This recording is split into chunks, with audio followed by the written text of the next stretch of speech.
All right, and we are back here on the GSMC Football Podcast. And for the third part of the show, we're going to talk about the Pittsburgh Steelers and what they did with their draft. And their first three picks, all pertaining to the offense.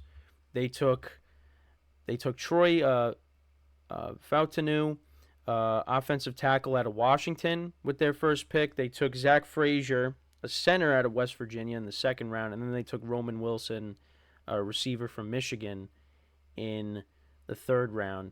And I think, for the offense especially, that was important to do that because, when you look at the defense, yeah, there are some flaws on the defense, but we look at that as the strength of the team. And when you see what the Steelers did in the offseason, they traded Deontay Johnson. They needed another receiver. They needed another playmaker beside George Pickens, and they went out and did that. I said they drafted Roman Wilson, so we'll take a look at his stats during his collegiate career.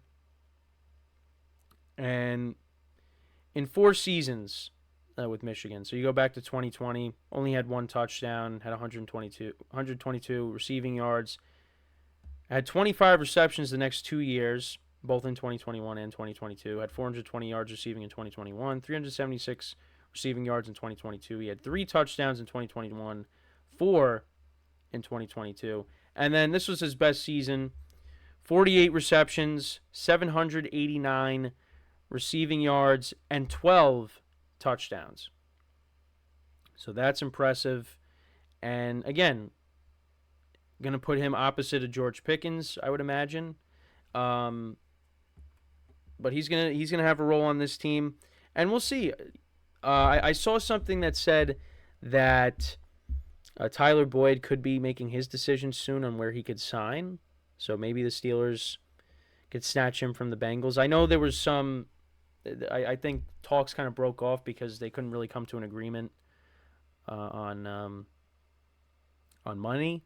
So we'll see where Boyd ends up signing. But now you're starting to see some of these guys being signed after the draft. So, we'll see if Boyd is the latest and where he ends up going. Because I think he can help a team out. And I've been campaigning for him for weeks, it seems. But I don't know. I just find it odd that he's still out there because I still think he's a decent receiver. And, again, you're not asking him to be your number 1 wide receiver. But I think he's somebody that could still be productive for your team. So we'll see where he ends up going. But back to the Steelers, though. They addressed their needs. Offensive line definitely is something that they wanted to address. Because, when you had the killer bees with Le'Veon Bell and Antonio Brown and Ben Roethlisberger, they had a solid offensive line, across the board. With Pouncey and DeCastro, and those guys.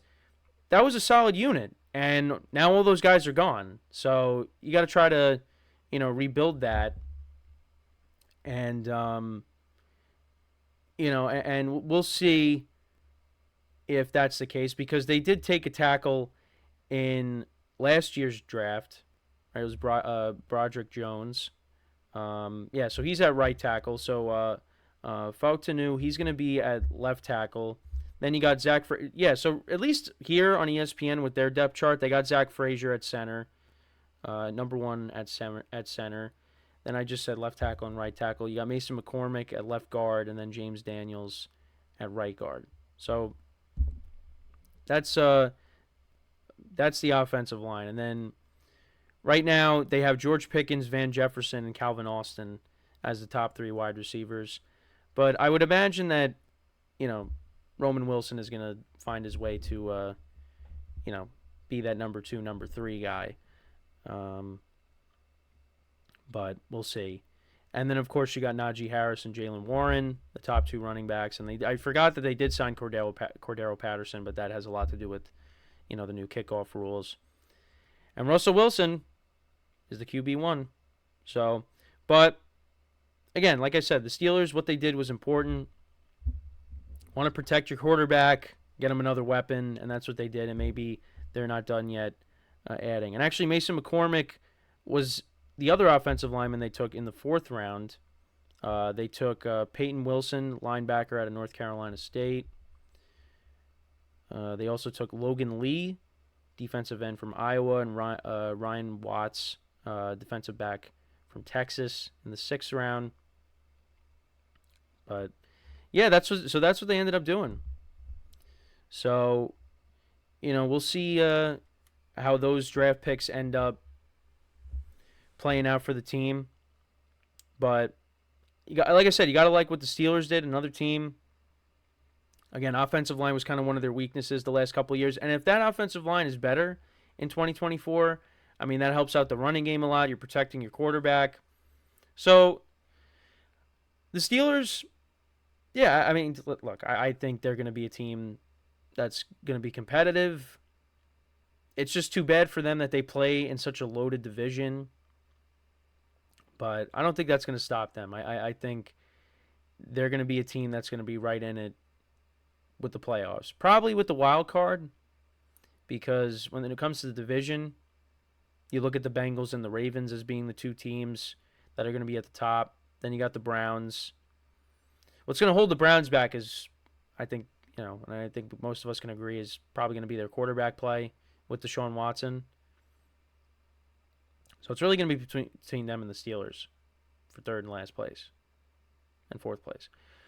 But again, it's not like these teams are going to be bad. It's just you play in a loaded division. So your best chance of making the playoffs is the wild card. So, but yeah, when it comes to their defense, I mean, you got pass rushers. Really, the back end, I think, is and linebacker. Linebacker's kind of been a problem for them in recent years. I mean, they tried to patch it up. I mean, they had to sign guys like in recent years, like Blake Martinez, who retired, and Miles Jack. They had to bring in, but I'm just talking about recent years. I think Blake Martinez might have been the year before, but yeah, that's kind of been an issue. The secondary, is a work in progress. They have some issues there, but they did get Dante Jackson from Carolina. They drafted Joey Porter Jr. last year. You still got Minkah Fitzpatrick. So, it's just, but again, they want to patch that up. But yeah, I mean, the offensive side of the ball, I think, was more of the priority here because, again, you want to protect your quarterback and you also want to add another weapon, and that's what they did. So, again, the Steelers, I mean, with Russell Wilson, probably going to be like a 9-win team. I mean, they did win 10 games, even with the quarterback issues that they had last year. So, they could definitely be a team that wins 9-10 games. But again, you just got to make sure that your guy, T.J.Watt, stays healthy. Because, when he gets hurt and misses some time, yeah, the Steelers are a different team. So, yeah, the Steelers, again, another team I'm curious to see how they're going to be with the changes that they made, particularly at quarterback. But, again, with Mike Tomlin, they'll be a competitive team. You can't count them out. But again, they play in a loaded division. So, I mean, they've given the Ravens problems. The Bengals, they were able to sweep them, but that was because Burrow got hurt. Burrow doesn't get hurt, then, I mean, who knows what ends up happening. And unfortunately, injuries are going to happen. So, but let me know what you guys think about the Steelers. How do you think they did with their draft? Like I said, offensive line, they addressed that. They added another receiver. And like I said before, there's still guys out there in free agency that maybe they could go after.